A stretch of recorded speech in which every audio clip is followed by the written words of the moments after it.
오늘부터 구원받은 성도의 생활이라는 주제로 계속해서 설교하려고 합니다. 이를 위해 다양한 소주제를 선택하고 선택한 소주제로 함께 또 하나님의 말씀을 들으려고 합니다. 오늘은 그 첫 번째 시간으로 레위기 19장을 보면서 구원받은 성도는 어떻게 사는지 함께 하나님의 말씀을 들으려고 합니다. 레위기는 하나님께 드리는 제사에 대해서 말씀합니다. 그리고 하나님을 예배하는 우리의 삶은 어떠해야 하는지, 우리가 어떻게 살아야 하는지를 말씀합니다. 그렇지만 레위기를 읽고 이해하는 것이 쉽지는 않습니다. 창세기와 출애굽기는 읽으면 그대로 이해가 됩니다. 그런데 레위기는 읽어도 이해가 되지 않습니다. 알 수 없는 내용들이 정말 많습니다. 성경에 레위기가 포함되어 있지만 가까이 하기 너무 어려운 말씀입니다. 레위기를 읽을 때 우리는 그 안에 담긴 하나님의 의도를 읽어야 합니다. 이 말씀을 주신 하나님의 의도, 하나님의 생각, 하나님의 뜻을 읽어야 합니다. 그러면 하나님께서 우리에게 레위기를 주신 이유를 알게 됩니다. 그리고 레위기 안에 담긴 하나님의 은혜를 만날 수 있게 됩니다. 레위기를 제대로 이해하려면 먼저 창세기부터 시작을 해야 됩니다. 창세기를 읽고 출애굽기를 읽고 그 다음에 레위기를 읽어야 합니다. 그래야 레위기를 주신 이유를 알 수 있기 때문입니다. 이에 관한 좋은 설명이 있는데 그 글을 읽어드리도록 하겠습니다. 에덴에서 사람의 창조로 시작된 창세기는 애굽에서 이스라엘 자손이 죽은 요셉이 담긴 관을 바라보는 것으로 끝나지만 그들은 언젠가 애굽을 떠나게 된다는 약속을 붙잡고 있었습니다. 창세기가 끝날 때 이스라엘 자손은 약속의 땅 가나안이 아닌 애굽에 살고 있었습니다. 출애굽기는 이스라엘 백성이 유월절 양의 피를 통하여 종살이에서 구속되는 극적인 구원의 역사를 펼쳐나갑니다. 아브라함의 자손은 하나님께서 약속하신 대로 400년간 종살이를 하고 압제당한 후 막대한 재산을 가지고 애굽을 떠나게 됩니다. 하나님은 영광의 구름으로 그들을 인도하셨습니다. 타락한 인간의 구원 후에 이어지는 일은 무엇일까요? 그것을 레위기가 알려줍니다. 레위기는 하나님께서 구원받은 사람들에게 기대하시는 것을 보여줍니다. 창세기를 이해하고 출애굽기를 이해하고 그 다음에 레위기를 보면 하나님이 왜 우리에게 말씀하셨는지 이해가 됩니다. 읽어드린 설명처럼 레위기에는 죄에서 구원받은 사람들을 향한 하나님의 기대가 담겨 있습니다. 하나님의 구원을 받은 우리가 하나님과 어떻게 교제해야 하는지 말씀합니다. 하나님의 구원을 받은 저와 여러분이 이 세상에서 어떤 삶을 살아야 하는지 말씀합니다. 레위기 19장은 일상생활에서 우리가 지켜야 할 것들을 말씀하는데 먼저 이스라엘 백성에게 주시는 하나님의 말씀으로 시작합니다. 여호와께서 모세에게 말씀하여 이르시되 너는 이스라엘 자손의 온 회중에게 말하여 이르라. 너희는 거룩하라. 이는 나 여호와 너희 하나님이 거룩함이니라. 레위기 19장은 하나님의 구원을 받은 우리가 일상생활에서 어떻게 살아야 할지를 말씀합니다. 그런데 하나님은 먼저 하나님이 어떤 분인지를 우리에게 말씀합니다. 왜냐하면 하나님께서 우리에게 일상생활에서 지켜야 할 것들을 말씀하신 이유가 바로 여기에 있기 때문입니다. 쉽게 말씀드리면 하나님이 이런 분이기 때문에 우리가 이렇게 살아야 한다는 겁니다. 우리가 이렇게 살아야 하는 이유는 하나님께서 이런 분이시기 때문이라는 겁니다. 1절은 하나님은 거룩하다고 말씀합니다. 거룩이라는 말은 구별되다, 분리되다는 뜻을 가지고 있습니다. 그래서 하나님은 거룩하시다, 죄로부터 구별되고 분리되셨다는 겁니다. 하나님은 거룩하십니다. 왜냐하면 하나님은 전혀 죄가 없으시기 때문입니다. 죄가 없으신 하나님은 전혀 죄를 생각하지 않습니다. 오히려 죄를 미워하십니다. 죄를 즐거워하는 사람들을 책망하시고 심판하십니다. 이처럼 죄가 전혀 없는 하나님이시기 때문에 하나님의 심판은 공정하고 의로우신 겁니다. 이어서 2절은 우리가 믿는 하나님은 거룩하시기 때문에 우리도 거룩하게 살아야 한다라고 말씀합니다. 하나님은 거룩하십니다. 때문에 하나님을 믿는 우리도 하나님처럼 거룩해야 합니다. 하나님께서 죄가 없으신 것처럼 우리도 죄가 없어야 합니다. 죄를 생각하지 말아야 합니다. 죄를 즐거워하지 말아야 합니다. 죄를 미워해야 합니다. 왜냐하면 하나님께서 죄와 사망 가운데 있던 저와 여러분을 구원하셨기 때문입니다. 예수님께서 구원받은 사람들에게 다시는 죄를 짓지 말라고 말씀하신 이유가 바로 여기에 있습니다. 하나님의 아들이 십자가에 못 박혀 죽으시며 저와 여러분을 죄에서 구원하셨습니다. 사탄의 권세 아래 있는 저와 여러분을 구원하시기 위해 예수님께서 십자가에 못 박혀 죽으셨습니다. 때문에 예수님께서 십자가에서 흘리신 그 보혈로 죄에서 구원받은 저와 여러분은 다시는 죄를 지으면 안 되는 겁니다. 죄와 구별되고 죄로부터 분리되어야 합니다. 하나님이 거룩하시기 때문에 우리도 거룩하게 살아야 합니다. 그런데 여기서 질문이 생깁니다.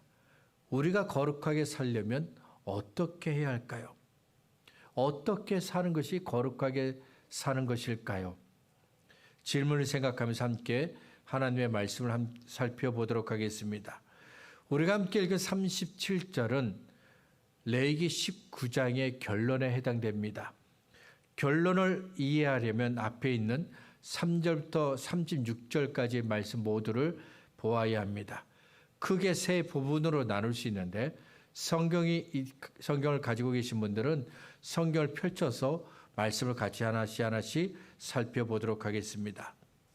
3절부터 8절에서 하나님은 하나님께 대해 우리가 지켜야 할 것들을 말씀하셨습니다. 3절에서 하나님은 부모를 경유하고 안식일을 지키라고 말씀하셨습니다. 4절에서 하나님은 우상을 만들지도 말고 섬기지도 말라고 하셨습니다. 5절부터 8절에서 하나님은 하나님께 드리는 예배에 관해 말씀하셨습니다. 9절부터 18절에서 하나님은 다른 사람들과의 관계에서 우리가 지켜야 할 것들을 말씀하셨습니다. 9절, 10절, 17절, 18절에서 하나님은 이웃을 사랑하라고 말씀하셨습니다. 이웃을 사랑하는 구체적인 방법으로 가난한 사람들과 나그네를 위해 추수할 때 이삭을 남기라 말씀하셨습니다. 형제를 미워하거나 원수를 갚지 말고 너 자신을 사랑하는 것처럼 내 이웃들을 그들을 사랑하라고 말씀하셨습니다.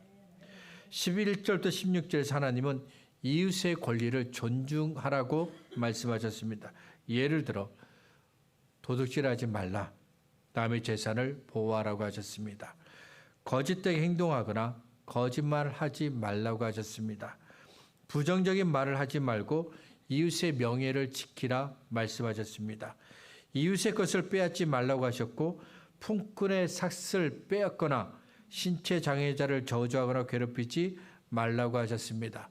하나님의 율법대로 정당한 올바른 재판을 하라고 하셨습니다.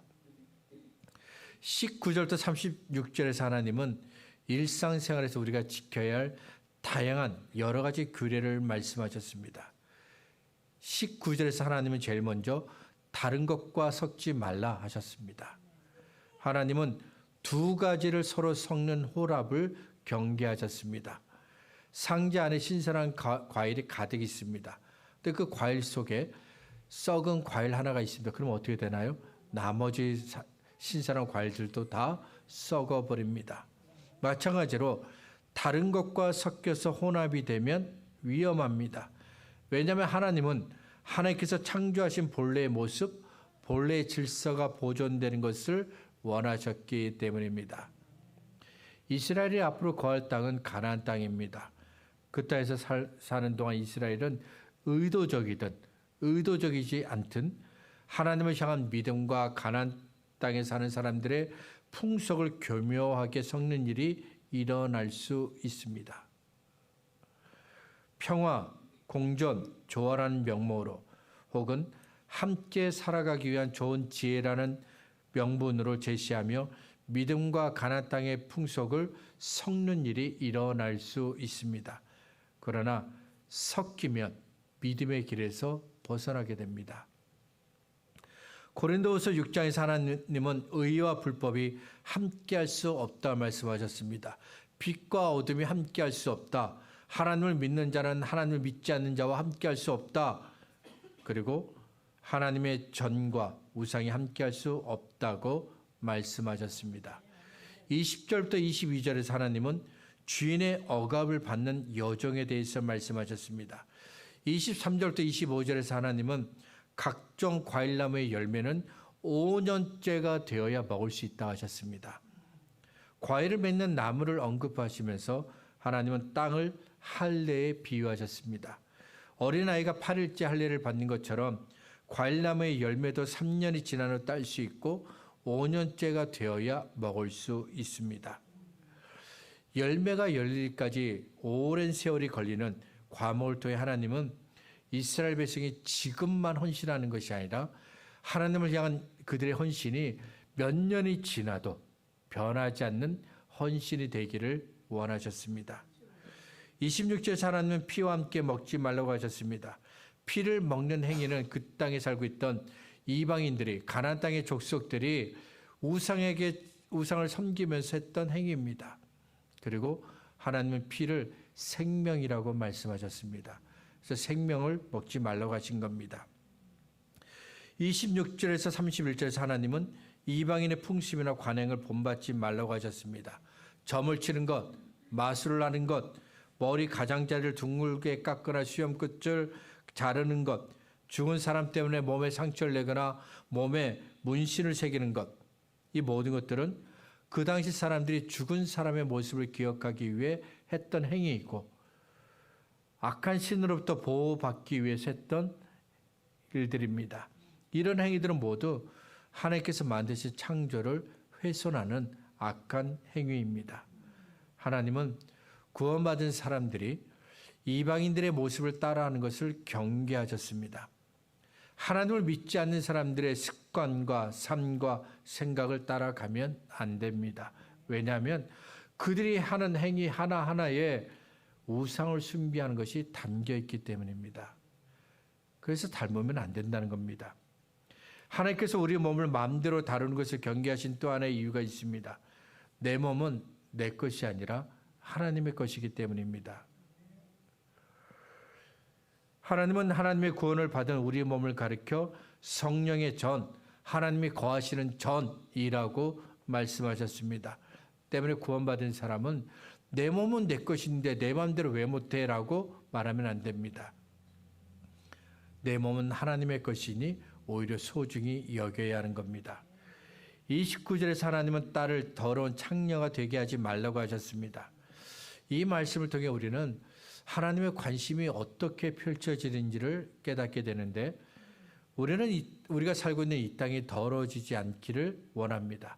그래서 더러워지지 않도록 많이 주의를 하죠.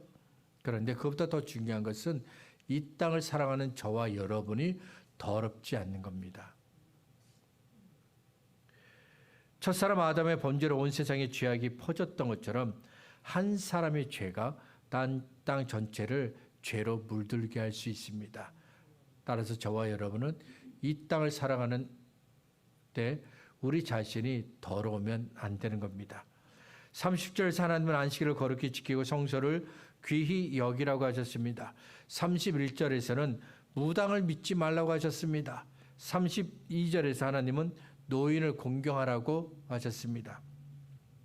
33절과 34절에서 하나님은 나그네와 외국인을 학대하지 말라고 하셨습니다. 왜냐하면 이스라엘 백성 역시 나그네로 외국인으로 애굽에서 살았기 때문입니다. 아무것도 가진 것이 없을 때 이스라엘이 하나님의 은혜와 사랑을 받았던 것처럼 이스라엘도 아무것도 없는 외국인과 나그네를 향해 손을 내밀고 도우라는 겁니다. 35절과 36절에서 하나님은 다른 사람을 속이지 말라고 하셨습니다. 사람들은 속이고 거짓말하는 것을 당연하게 여깁니다. 거짓말을 해야 내가 이익을 볼 수 있고 위기에서 벗어날 수 있기 때문이죠. 하지만 하나님은 하나님의 구원을 받은 저와 여러분에게 진실하라고 하셨습니다. 왜냐하면 하나님께서 저와 여러분을 대하실 때 언제나 진실하셨기 때문입니다. 시편 33편 4절은 이렇게 말씀합니다. 여호와의 말씀은 정직하며 그 행사는 다 진실하시도다. 하나님께서 저와 여러분에게 정직하셨습니까? 진실하셨습니까? 그렇다면 저와 여러분도 하나님에 대하여 그리고 다른 사람에 대하여 정직하고 진실할 수 있기를 바랍니다. 레위기 19장을 마무리하면서 37절은 다음과 같이 결론을 맺습니다. 너희는 내 모든 규례와 내 모든 법도를 지켜 행하라. 나는 여호와이니라. 하나님은 1절부터 36절까지의 말씀을 규례, 법도라고 말씀하시고 이스라엘 백성에게 이 규례와 법도를 지키라 말씀하셨습니다. 하나님께서 이스라엘 백성들에게 이것을 지키라 말씀하신 이유가 있죠. 지금 이 말씀을 듣고 있는 이스라엘 백성이 하나님의 구원을 경험한 하나님의 백성이기 때문입니다. 하나님께서 애굽에서 종살이 하던 이스라엘을 구원하신 그 순간부터 이스라엘 백성은 하나님의 구원을 경험한 하나님의 백성이 되었습니다. 따라서 이스라엘 백성은 앞으로도 계속해서 하나님의 백성으로 살아야 합니다. 교회 안에서만 하나님을 예배하는 예배자가 되면 안 됩니다. 교회 밖에서도 하나님을 예배하는 예배자가 되어야 합니다. 교회 안에서만 하나님을 경외하고 섬기는 사람으로 살면 안 됩니다. 사람들과 부대껴 살아가는 삶의 현장에서도 하나님을 경외하고 섬기는 사람이 되어야 합니다. 가정, 학교, 직장, 모임 등 어디에 있든지 그곳에서 우리는 사람들에게 내가 하나님을 경외하고 섬기는 사람인 것을 보여주어야 합니다.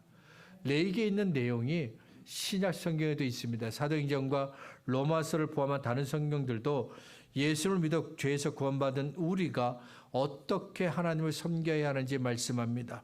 우리가 어떤 사람이 되어야 하는지, 우리가 다른 사람들과 어떤 관계를 맺어야 하는지, 우리가 하나님을 위해서 무엇을 해야 하는지 아주 자세하게 말씀합니다.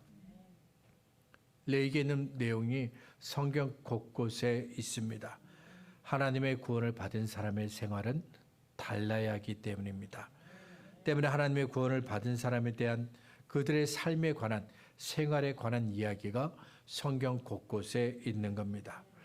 사도행전 11장을 보면 안디옥 교회에 있는 제자들을 안디옥에 있는 사람들이 그리스도인이다 이렇게 불렀습니다. 그리스도인이라는 이 칭호를 안디옥에 있는 예수를 믿지 않는 사람들이 예수를 믿는 사람들 보고 붙여준 칭호입니다. 그들이 보기에 제자들의 삶이, 예수 믿는 사람들의 삶이 예수님과 똑같았기 때문입니다. 제자들을 보면 예수님이 어떤 분인지 알 수 있었기 때문입니다. 레위기는 하나님의 부르심과 택하심과 구원을 받은 이스라엘 백성에게 주신 말씀입니다. 만일 부르심도 없고 택하심도 없고 구원도 없다면 하나님께서 이렇게 구체적으로 꼬치꼬치 따져가며 말씀하실 이유가 없습니다. 그냥 대충 말씀하시면 됩니다. 그러나 지금 이 말씀을 듣는 이스라엘은 하나님의 부르심과 택하심과 구원을 받은 하나님의 사람, 하나님의 백성, 하나님의 자녀입니다. 때문에 하나님께서는 하나님의 구원을 받은 사람들이 이 땅에서 좀 구별되게 다르게 살기를 원하셨습니다. 이스라엘이 하나님의 부르심과 택하심과 구원을 받은 백성이었던 것처럼 저와 여러분도 역시 하나님의 택하심과 부르심과 구원을 받은 하나님의 백성, 하나님의 자녀, 하나님의 사람입니다. 때문에 저와 여러분이 있는 그곳, 삶의 현장에서 주를 향한 우리의 믿음이 보여져야 합니다. 내가 믿는 하나님, 나를 부르시고 택하시고 구원하신 하나님이 세상 모든 사람들에게 보여져야 합니다.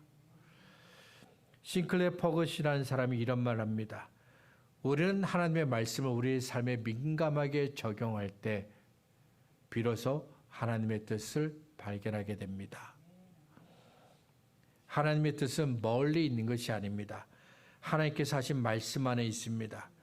그러나 하나님의 말씀이 실제로 우리의 삶을 이끄는 길잡이가 되려면 하나님께서 하신 그 말씀들을 민감하게 받아들이고 순종하는 자세가 필요합니다. 하나님의 말씀을 단지 지식으로 쌓는 것이 아니라 매일의 선택과 행동에 적용할 때 우리는 비로소 하나님의 뜻을 점점 더 선명하게 알아가게 됩니다.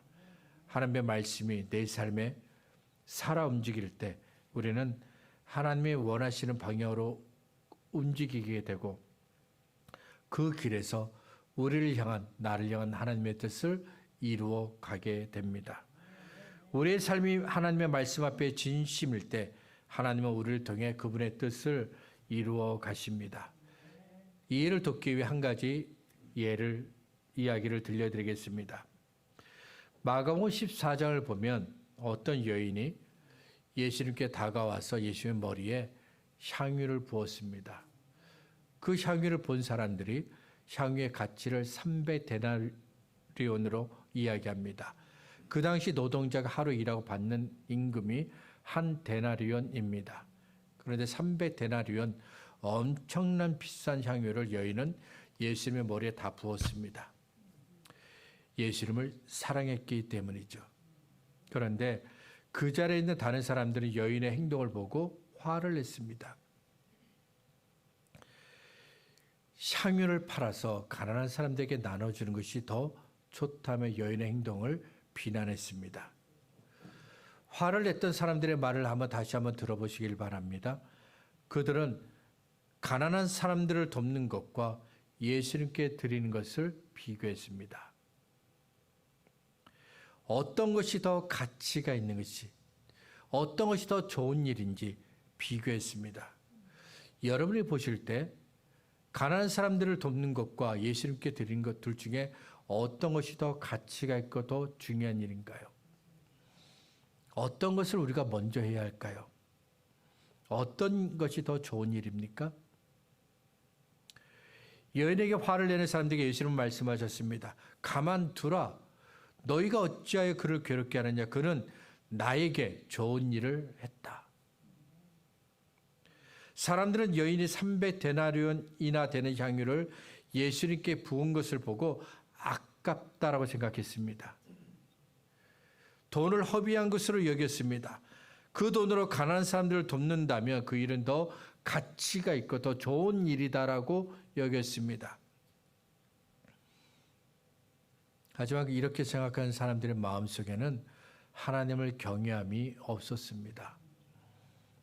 영광과 찬송을 받으시기에 합당하신 하나님이 그들의 마음속에는 계시지 않았습니다. 그래서 하나님께 적당히 예물을 드리고 적당히 봉사하고 적당히 신앙생활을 했습니다. 그들은 하나님의 말씀을 삶에 민감하게 적용하지 않았습니다. 그래서 예수님께 향유를 부은 여인을 이해할 수 없었던 것이고 여인의 모습 속에 담긴 여인의 그 행위 속에 담긴 하나님의 뜻도 깨달을 수 없었던 겁니다. 그때 여인을 보고 화를 냈던 사람들이 지금도 교회 안에 있습니다. 하나님의 말씀을 삶에 민감하게 적용하지 못하고 하나님의 뜻을 발견하지 못하는 사람들이 많이 있습니다. 하나님의 말씀을 삶에 민감하게 적용하지 못하는 사람들은 하나님께 드린 것을 아깝게 생각합니다. 영광과 찬송을 받으시기 합당하신 하나님을 생각하지 않습니다. 하나님은 그 아들을 십자가에 내어 죽기까지 하며 우리를 사랑하셨는데 하나님보다 돈과 우리 자신을 더 사랑합니다. 하나님의 사랑과 구원을 받았지만 세상과 어울려 사는 것을 더 좋아합니다. 하나님의 말씀을 삶에 민감하게 적용하시기 바랍니다. 하나님을 더 귀하게 여기시기 바랍니다. 하나님을 더 사랑하시기 바랍니다. 하나님을 위해서 살아가는 저와 여러분이 될 수 있기를 바랍니다. 말씀을 정리하겠습니다. 베드로전서 2장 9절에 이런 말씀이 있습니다.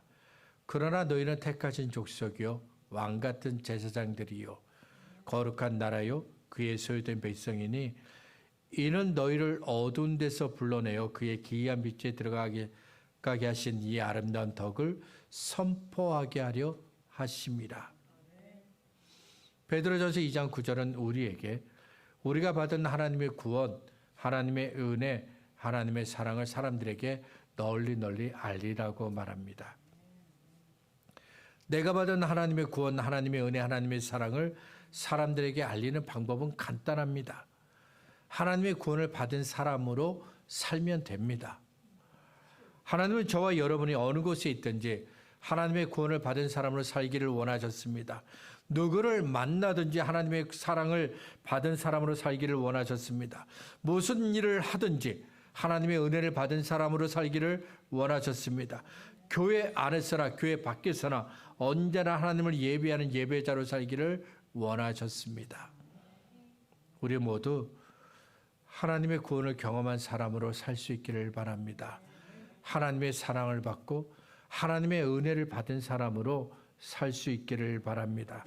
그래서 우리를 구원하신 하나님의 구원과 사랑과 은혜를 모든 사람들에게 보여주고 나타낼 수 있는 하나님의 사람들이 될 수 있기를 주의 이름으로 축복합니다.